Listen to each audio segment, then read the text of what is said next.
일생의 대부분을 흙 속에서 보내야 하는 녀석들도 있습니다.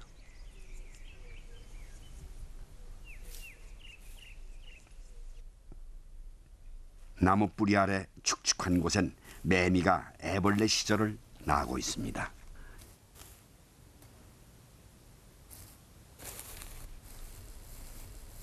길고 하얀 몸뚱아리, 녀석은 꽃무지 애벌레입니다. 난지 반년, 지금 이 순간은 아주 중요합니다. 고치를 만들어 번데기 상태로 한 달, 흰점박이 꽃무지가 되기 위해 진통을 겪습니다.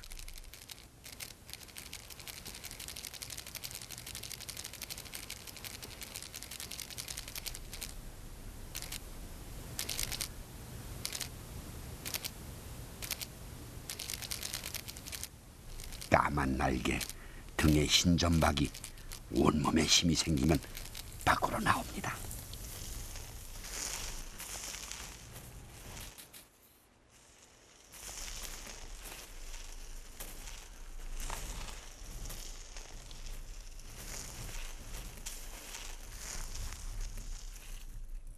땅에서 보낸 세 계절, 흰점박이 꽃무지는 드디어 그 끈질겼던 땅의 중력에서 벗어납니다.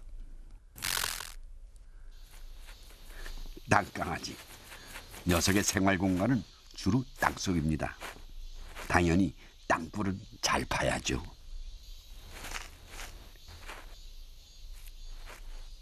이때 개미 한 마리, 끈끈한 분비물 한 방 쏴줍니다.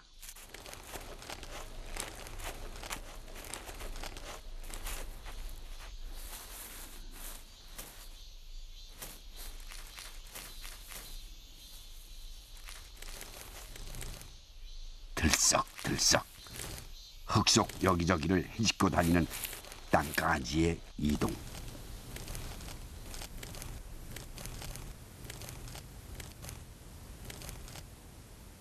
이 길은 빗물, 곰팡이, 세균, 더 작은 곤충들의 길이 되기도 합니다.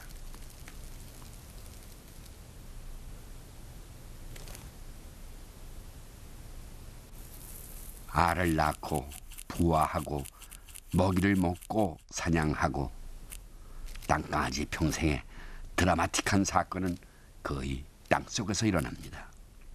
덕분에 흙도 숨을 쉴 수가 있는 것이죠.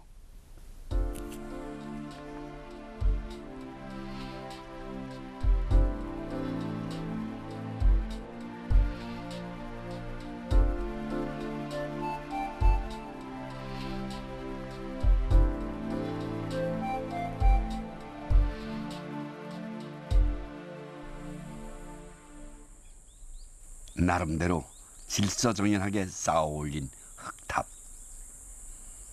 벽돌 모양으로 봐서 녀석은 긴 몸을 가진 것 같습니다.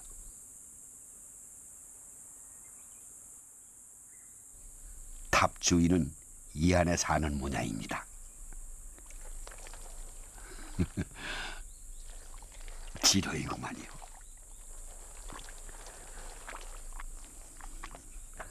탑은 녀석의 배설물이었습니다. 바달만한 크기로 쌓아 올린 흙집. 이곳은 비가 와도 떠내려가지 않고 천적이 와도 타고 넘지 못하는 천연 요새입니다.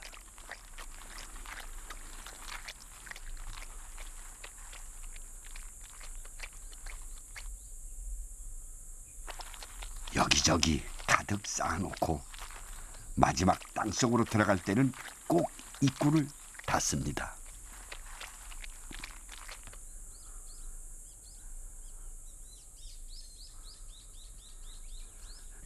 녀석이 먹는 걸 보면 어마어마합니다. 하루에 자기 체중만큼 먹어대죠. 이런 썩은 식물 특히 좋아합니다. 지렁이는 흙 먹고 산다고 말하지만 사실 먹는 건 이 속의 유기물입니다. 낙엽도 빼놓을 수 없는 먹이죠. 아랫입술과 입천장으로 꽉 잡고 깨끗이 청소합니다. 배설물에는 이런 영양분이 가득합니다. 그래서 지렁이가 많은 곳은 아주 영양 많은 땅이 되는 거죠.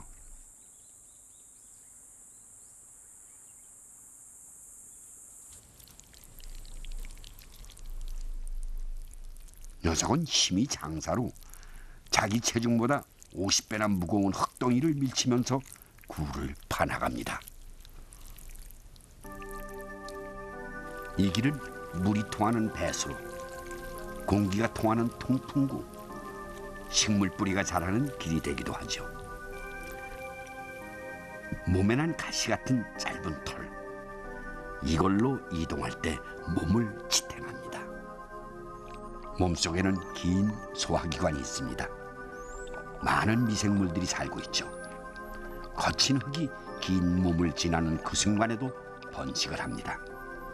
흙은 이 미생물로 코팅이 된 채 몸 밖으로 나갑니다.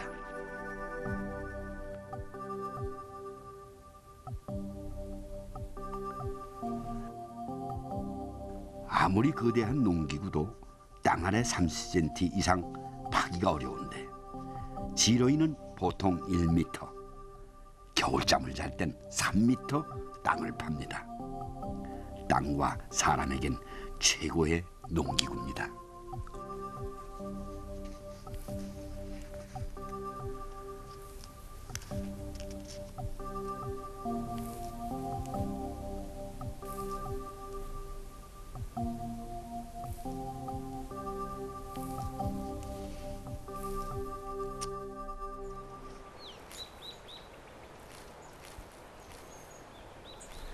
땅 아래를 다니는데도 표가 나는 녀석.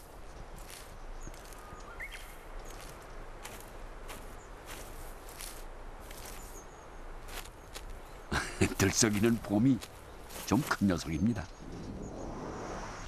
두더지가 사냥을 했습니다. 단백질이 많아서 아주 좋아하는 먹이.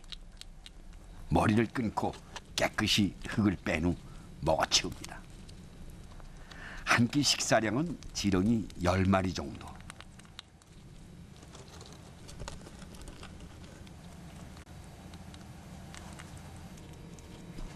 눈은 거의 안 보이고 땅 밑 5cm까지 냄새로 먹이를 찾아내는 녀석의 코가 또 먹잇감을 발견했습니다.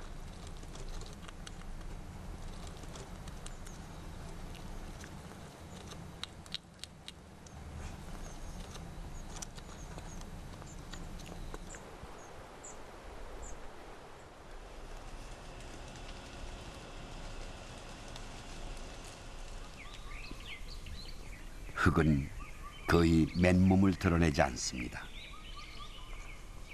낙엽을 덮든 풀을 입든 꽃으로 치장을 하든 대부분 무언가로 감싸고 있습니다. 흙은 어떻게 이런 것들을 불러 모았을까요? 흙의 비밀을 알기 위해서는 흙 속으로 들어가 봐야 합니다.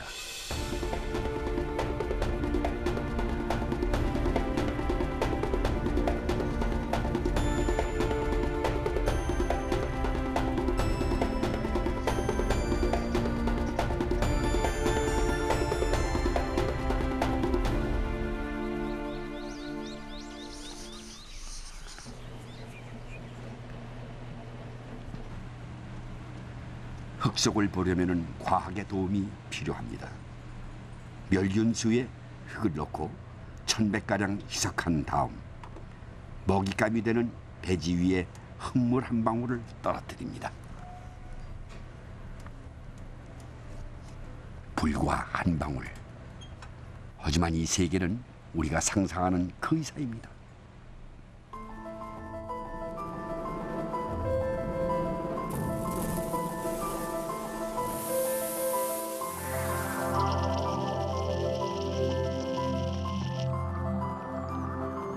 맹렬한 기세로 움직이는 이 녀석들은 박테리아.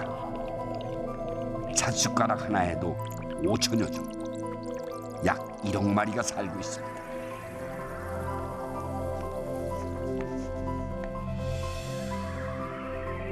녀석들은 쉴 새 없이 주위의 산소와 온도를 측정하며 살만한 곳을 찾아다닙니다.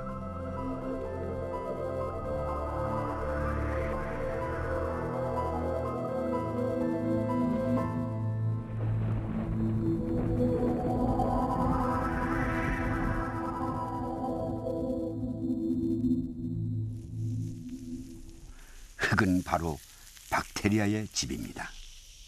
이 안에서 먹이를 먹고 이 안에서 식구수를 늘려나가죠.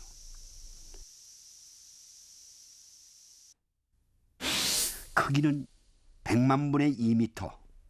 상상할 수 없는 크기로 흙에 딱 붙어서 흙의 일부처럼 살아갑니다.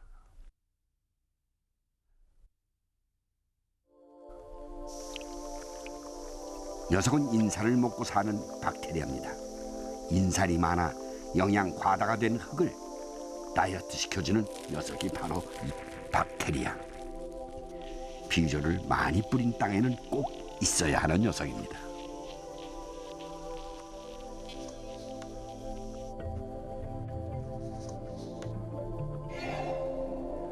이가 없는 박테리아는 온몸에서 분해 효소를 내 온몸으로 먹잇감을 녹여 먹습니다.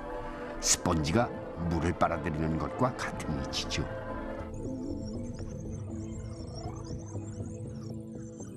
박테리아는 크기보다 개체수로 살아가는 전략을 씁니다. 가장 빠른 녀석이 18분마다 분열해서 순식간에 개체수의 2배로 불어납니다. 먹이, 온도, 습도만 맞으면 이틀 만에 온 지구를 덮어버릴 겁니다. 엄청난 폭발력이죠.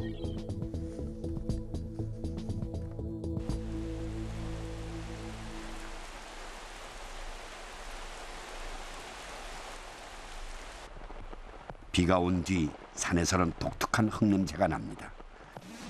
방선균이 분비하는 지오스민이라는 물질 때문이죠. 이렇게 포자를 만들어 번식합니다.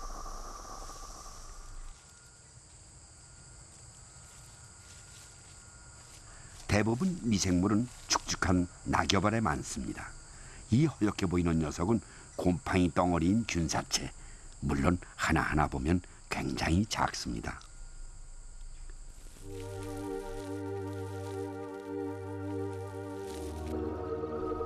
곰팡이는 균사라는 가느다란 실을 뻗어 죽은 동식물의 탄수화물과 단백질을 흡수합니다. 동물로 치면 소화관이죠.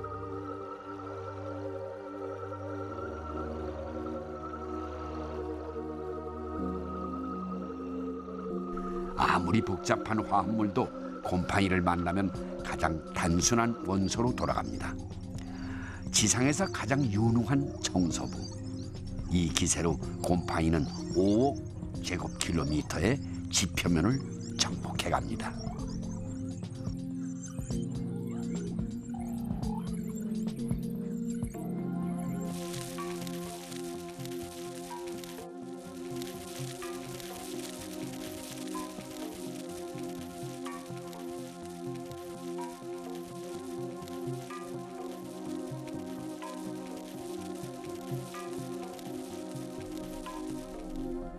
포자가 만드는 다양한 색깔, 그만큼 다양한 종이 살고 있다는 증거입니다. 미생물들도 전쟁을 합니다. 서로 다른 두 종이 뻗어가다가 만납니다. 더 이상 자라지 못하죠.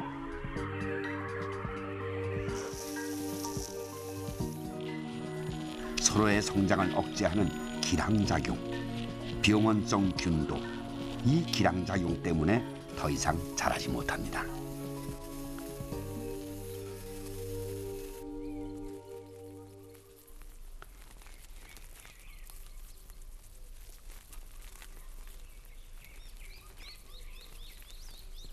게다가 흙 속에는 이런 곰팡이를 먹는 녀석도 있습니다. 지렁이처럼 꿈틀대는 이 녀석은 선충입니다. 투명하고 가느다란 실처럼 생겼죠.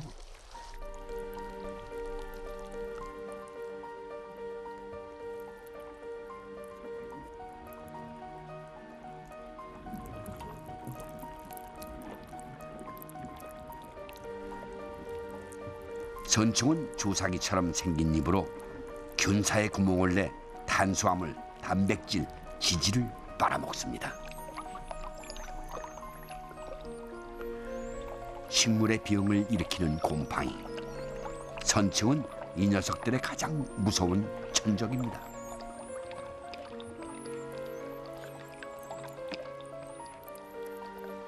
하지만 선충도 역으로 곰팡이의 먹이가 되기도 하지요. 곰팡이들이 만든 고리에 걸리면 꼼짝없이 밥이 됩니다. 곰팡이가 자신의 몸으로 만든 함정. 걸리면 끈적한 물질로 꼼짝 못하게 하죠.